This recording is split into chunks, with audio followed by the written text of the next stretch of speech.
എങ്ങനെയായിരുന്നു കുട്ടിക്കാലം? വളരെ വിഷമമായി. താമരക്കുളം എന്ന് പറയുന്നത് മാവേലിക്കര താലൂക്കിന്റെ തെക്കേ അറ്റം. അത് കഴിഞ്ഞാൽ കൊല്ലം സൂര്യനാട് പൂർണ്ണമായും കാർഷിക മേഖല. ഒരു ഓണാട്ടുകര എന്ന് പറയുന്നത് കാർഷിക സംസ്ഥാനം. അപ്പൊ ഞങ്ങളൊക്കെ ഈ ദരിദ്ര കൃഷിക്കാരെന്ന് പറയും. വളരെ വിഷമകരമായിട്ടുള്ളതായിരുന്നു. പക്ഷേ വിദ്യാഭ്യാസം ചെയ്യിക്കാന്നുള്ളത് അച്ഛൻ ഈ നിലത്തെഴുത്താശാനാണ്. ഇതിനൊന്നും പോയി കാശൊന്നും പഠിപ്പിക്കില്ല. അതൊക്കെ ചുറ്റുപാടുള്ള കുട്ടികളെയൊക്കെ പഠിപ്പിക്കായിരുന്നു. എന്റെ കുട്ടിക്കാലത്തൊക്കെ ഞാൻ കണ്ടിട്ടുണ്ട്. പക്ഷെ എന്നെ അച്ഛനല്ല പഠിപ്പിച്ചത്, വേറൊരു ആശാനെ കൊണ്ട് തന്നെ ഒരു മാധവൻ പിള്ള എന്ന് പറയുന്ന ഒരു കുഴിയിലാണ് അദ്ദേഹം പഠിപ്പിച്ചു. എത്ര പേരാണ് നിങ്ങൾ? ഞങ്ങൾ 5 പേരായിരുന്നു. അപ്പോൾ ഞങ്ങൾ ബാക്കി 3 പേര്. മൂത്ത ജ്യേഷ്ഠനും ഏറ്റവും 12ാം കോളേജിൽ മാർട്ടിയറാണ്. അപ്പോൾ വളരെ പ്രയാസകരമായിരുന്നു. പക്ഷെ വിദ്യാഭ്യാസത്തിന് നല്ല ഇത് വന്നു. അവിടെ ലൈബ്രറി ഉണ്ടായിരുന്നു, കൈരളി ലൈബ്രറി. ആ വാർഡിലെ ലൈബ്രറിയാണ്. അതിന്റെ പ്രസിഡന്റ് അച്ഛന്റെ ഇളയ സ്കൂൾ മാഷായിരുന്നു രാഘവക്കുറുപ്പ് എന്ന് പറഞ്ഞ. അപ്പൊ അദ്ദേഹം നമ്മളെ അവിടെ കൊണ്ടുപോകും. അത് കാരണം കുട്ടിക്കാലത്ത് പുസ്തകം അവിടുത്തെ മൊത്തം പുസ്തകം ഞാൻ വായിച്ചിട്ടുണ്ട്. BA പാസ്സാവുന്നതിന് മുമ്പ് തന്നെ കൈരളി ലൈബ്രറി ഈ പുസ്തകം, ഈ ഭാസ്കര മാഷൊക്കെ പുസ്തകം ആദ്യം കാണാൻ അവിടെ വെച്ചാൽ എല്ലാ പുസ്തകം അവിടെ ഉണ്ട്. അപ്പൊ അങ്ങനെയൊക്കെയുള്ള വളരെ പ്രയാസകരമായൊരു വിദ്യാഭ്യാസം കൊണ്ട് ആ വിഷമങ്ങളെയൊക്കെ മറികടന്നു. അതിന്റെ ഗുണം ഇപ്പോൾ ഉണ്ടാവുകയും ചെയ്തു. അച്ഛനാണ്.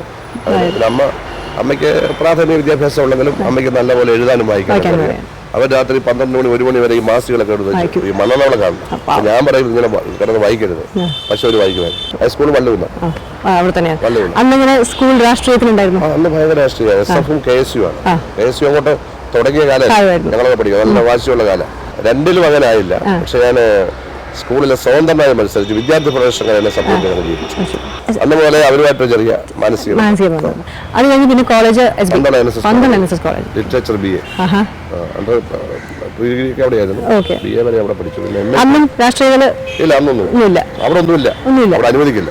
അന്നൊക്കെ ചെറുതായിട്ട് എഴുതി. അതൊന്നും നമ്മുടെ കയ്യിലില്ല. ഞാൻ അങ്ങനെ കവിയൊന്നുമല്ല.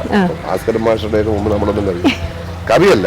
പക്ഷെ എനിക്ക് ഞാനിപ്പം ഈ മിനിസ്റ്റർ 5 കവിത എഴുതി. 5 പബ്ലിഷ് ചെയ്തെന്നുള്ളതാണ്. മനോരമയാണ് 2500 രൂപ കഴിഞ്ഞ ആഴ്ച ചെയ്തു. എതിരായിട്ട് ഒരാൾ മാത്രം എഴുതി. കാരണം ഈശ്വരനെ നിന്ദിക്കുകയാണ്. ഇപ്പോഴുള്ള ഈശ്വരന്മാരെ നിങ്ങൾ അംഗീകരിക്കുന്നില്ല. പാവപ്പെട്ടവരെ പുതിയൊരു ഈശ്വരൻ വേണമെന്ന് നിങ്ങൾ പറഞ്ഞത് ക്യാൻസർ ഉണ്ടാവുമെന്നൊക്കെ പറഞ്ഞിട്ട് സുശീല ഗോപാലിനുണ്ടായി,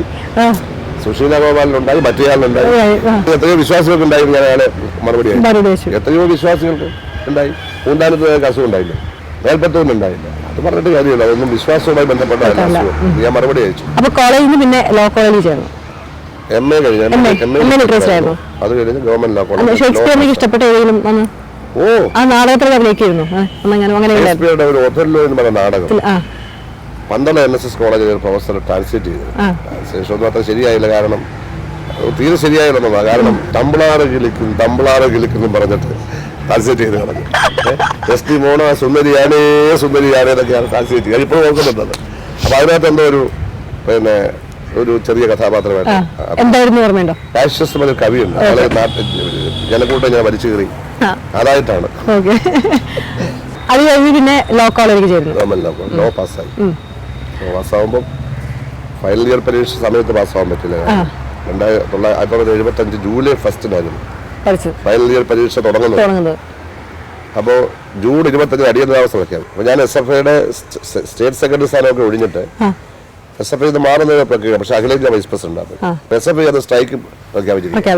അപ്പൊ നമ്മൾ പോയില്ല. അപ്പൊ ബേബിയാണ്. ഞാൻ സ്റ്റേറ്റ് പ്രസിഡന്റ് സ്ഥാനവും ഒഴിഞ്ഞപ്പോൾ ബേബി സ്റ്റേറ്റ് പ്രസിഡന്റായി. Kodiyeri Balakrishnan state secretary.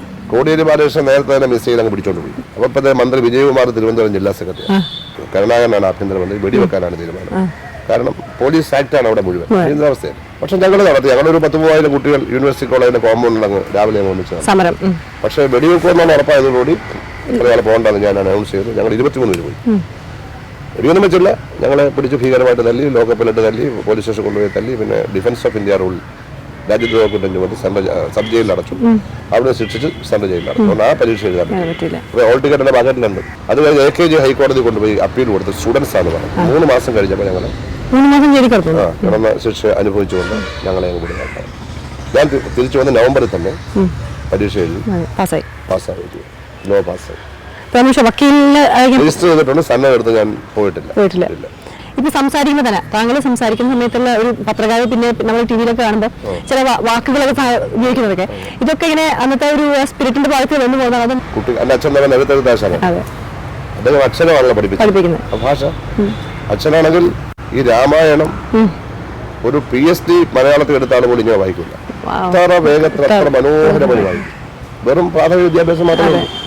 അപ്പൊ അതൊരു പാരമ്പര്യമായിരുന്നു. ഭാഷ ഞാൻ കുട്ടിക്കാലം പോലെ അച്ഛൻ രാമായണം വായിക്കും, ഞാനും വായിക്കുമായിരുന്നു. രാവിലെ എഴുന്നേറ്റ് വായിച്ചാൽ അടി ഉറപ്പാണ്. അപ്പം രാമായണം ഞാൻ ഒരു 4-4.5 വയസ്സായപ്പോൾ തന്നെ ശരിക്കും കേട്ടു. എനിക്കൊരു 5 വയസ്സൊക്കെ ആയപ്പോഴത്തേക്ക് രാമായണം വായിക്കാൻ പറ്റും. ദൈവഭക്തി ഉണ്ടായിരുന്നു. ഓ, ദൈവഭക്തിയിൽ അമ്പലത്തിലൊക്കെ പോയിരുന്നു. പ്രീ ഡിഗ്രി കഴിഞ്ഞ് BA ആദ്യ വർഷം വരെ ഉണ്ടായിരുന്നു. എനിക്കതിന്റെ ആവശ്യമില്ല. ആവശ്യമുള്ളവർ പോയിക്കോട്ടെ, അമ്മ പോകുന്നുണ്ടല്ലോ എപ്പോഴും. ആവശ്യമില്ലെന്ന് തോന്നുമ്പോഴും ആവശ്യമുള്ളവർക്ക് ആവശ്യമുണ്ട് എന്ന അറിവ് എനിക്കുണ്ട്. ഒരു ശക്തി ഉണ്ടെന്ന് തോന്നുന്നുണ്ടോ? ഒന്നുമില്ല, ഫോഴ്സ് ഉണ്ടല്ലോ, യൂണിവേഴ്സൽ ഫോഴ്സ് ഉണ്ടല്ലോ. ആ ഫോഴ്സിലാണല്ലോ ഈ പ്രപഞ്ചം നിൽക്കുന്നത്. അത് ന്യൂട്ടണൊക്കെ അംഗീകരിച്ചിട്ടുള്ളത്, സയൻസ് അംഗീകരിച്ചിട്ടുള്ളത്.